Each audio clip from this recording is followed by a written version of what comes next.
But in the meantime, here back in studio with me, I am connecting with the Secretary of Tourism, Culture, Antiquities and Transportation, Ms. Tashia Burris, and she's joining us on the line. So special good morning and welcome to you, Ms. Tashia Burris. How are you doing this morning? Good morning, Kandace, and good morning to your viewers. I hope everybody's having a safe and enjoyable carnival. I feel like if I am not getting any sleep. Certainly, I think we're all out there working hard for this season with everything that's going on. First of all, I just want to get an update on what's been happening with Carnival Tuesday. What can we expect? We see Julian already out enjoying himself. We call the Hall Juve. But as for the other activities, I know there's been a lot of, talk in the air and so on. But just to set the record straight, what can we expect today for Carnival activities? So the schedule for today involves the senior mass parade and the kings and queens and individuals. So that is an activity that usually happens separately. People would recall that in previous years we would have the kings and queens in the week leading up to Carnival, but it was decided to merge the two activities with the parade today. So what people should expect from about 1 p.m. that there will be a parade of the kings and queens and individuals. These are the large costumes that people usually see at the front of the band. And we had 8 bands registered to bring presentations on the road today. And then later this evening, they will have the mud mass, which has become a huge feature of Carnival Tuesday activities that a lot of persons participate in and a lot of persons look forward to. Certainly. And what time would these events get off the ground? So it's scheduled to start at 1 p.m. What we had is a situation where we had to change the route that people would normally utilize for the parades, because we have to keep that road between the port and the waterfront clear for the passage of the trucks and all of these heavy equipment that is part of the cleanup efforts that are still going on at this point. So what was decided was that we would take the masqueraders on the back end of Scarborough through Garden Side, and there's a judging point at Market Square, and then they go up to Wilson Road and along the highway where the second judging point is at the Botanical Gardens. So the police are there, and they were out yesterday. I was out in Scarborough with them yesterday observing the traditional mass parade. And so far they have indicated they've not really received any complaints, no incidents, anything like that. And the young masqueraders in particularly looked like they enjoyed themselves, they enjoyed the route. So change to ensure that we could still maintain the activities as well as give the attention and focus to the cleanup that is still currently underway. Certainly. And what about from the masqueraders themselves? I mean, I saw you there yesterday, just having a look at things and how things are flowing. What are the masqueraders telling you? Are they enjoying that new route? Well, certainly the young people, wherever you put them, they will make best use of it.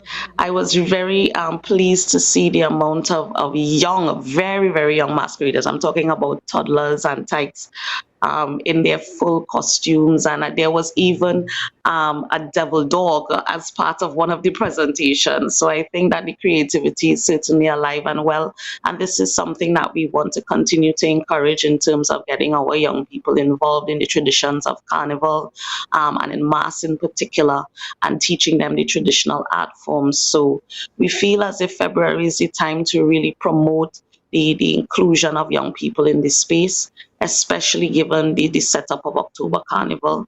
And I just hope that people see the opportunities that are available. And I think that the young people were extremely happy to get their chance to jump in the sun. And the weather was beautiful. The spectators were out, the few of them that were there. And I know that they had a good time yesterday. Great. And, after Carnival is over, are we going to see some planning getting into place for 2025's National Carnival? Most definitely. After the dust has settled this week, next week, the plan is to call in all the the relevant stakeholders, and to have some serious conversations regarding the way forward for national celebrations. I think it's very important for us to start this process early so that people can be part of the conversation, people can give their recommendations, they can make their suggestions, and we can be very clear about the products that we have on offer, whether that product be an October product, whether that product be a February product. But the planning for these two activities is going to start almost immediately after this carnival is over. Certainly. And now I'm switching the conversation a little bit to what's going on our beaches. Well, we know that this is Carnival Tuesday, and from tonight into tomorrow, a lot of Trinidadians and so on are going to be coming across for cool down and so on. Now, there's been some misinformation going out there about the state of our beaches. So I just want you to, clarify from the division standpoint what's going on at our beaches so that we can sort of set the record straight and dispel all the rumors that are going around. Yes, certainly. So our beach facilities, these are beaches where we actually have built facilities owned and operated by the Division of Tourism. All of our beach facilities are open, and they have remained open since the incident happened, because the location of the incident has not affected those beach facilities. So we're talking about Store Bay, we're talking about Pigeon Point, we're talking about Mount Irving, we're talking about Castara, Space Side and Charlottesville and Kings Bay. These beach facilities are open. People are able to go. The water is as blue as you know it to be. We have been getting daily reports from the management of these facilities because one of the major concerns when the spill happened was the potential of the currents to take the contaminants further west into these beach facilities. So one of the biggest concerns that we had very early was ensuring that the work that had to be done to contain this spill was done as quickly as possible to prevent any contaminants going into our public bathing beaches. So the parts of the coast that are affected are not really beaches that a lot of persons congregate at. I mean, there are places that people will go and they will bathe, but these are places that don't have any built public beach facilities. So we continue to monitor the water quality. We continue to monitor for any signs of the spill moving further west. Daily, we're getting updates from TEMA. Daily, we're having the briefings. The Chief Secretary is leading these briefings and providing information on the containment efforts. But I would like to reiterate for the public community, whether you're living in Tobago, whether you're visiting us this weekend and leaving tomorrow and you want to take a sea bath today, or you're coming into the island between today and tomorrow, or international visitors who are coming in from the UK and Germany and wherever they're coming from, that so far our beach facilities continue to remain open. We are doing all that we can to contain the spill to the areas that have been already affected, and we continue to monitor the quality of our water to ensure, because safety is our highest priority. Traditionally, this is one of the most busy periods on the calendar for Tobago, so certainly we do not want any negative incidents to happen to anybody who is visiting at any of our facilities. So we continue to do all the work that we have to do to make sure that people could come and enjoy Tobago safely and go back to their homes safely. All right. And just for clarity, could you mention the beaches that are affected so people know to avoid these areas?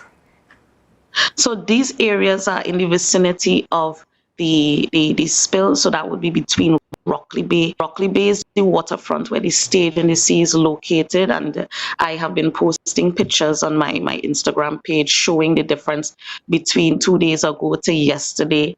I'm going to visit there again today so that people could see that the cleanup efforts are well underway.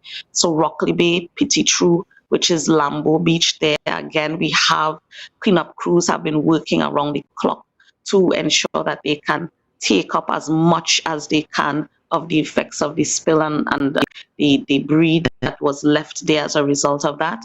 And that Cano Bay area where the actual wreck is, those are not necessarily publicly accessed spots, and they're not necessarily beaches per se, but people go there to do recreational fishing and that kind of thing. That is where the majority of the fallout has taken place. When we went on the tour with the Prime Minister, we saw the evidence of some of the contaminant getting into the mangrove area at Magdalena there. But those are the main areas that we have seen the inshore effects of the contamination. But in terms of the general beaches that people will go to on a normal day, people will go to Store Bay, they'll go to Pigeon Point. So far, we've not seen any effects on that side of the island. And the rest of the island, Mount Irving, Castara, all of these beaches are open, beautiful, and they are far away from the effects of the spill. All right. Well, I want to thank you so much, Ms. Tashia Burris, for giving us an idea of what's been going on with Carnival and, of course, with the cleanup efforts. And just to clarify, for those of you who are wondering whether or not we can still go to our beaches, yes, we can still go to the majority of our beaches. Just that area between Scarborough and Cove, those are the only areas that you should be avoiding at this point in time. So thank you so much, Ms. Burris. And viewers, we are going to go for a quick break, and we'll be right back.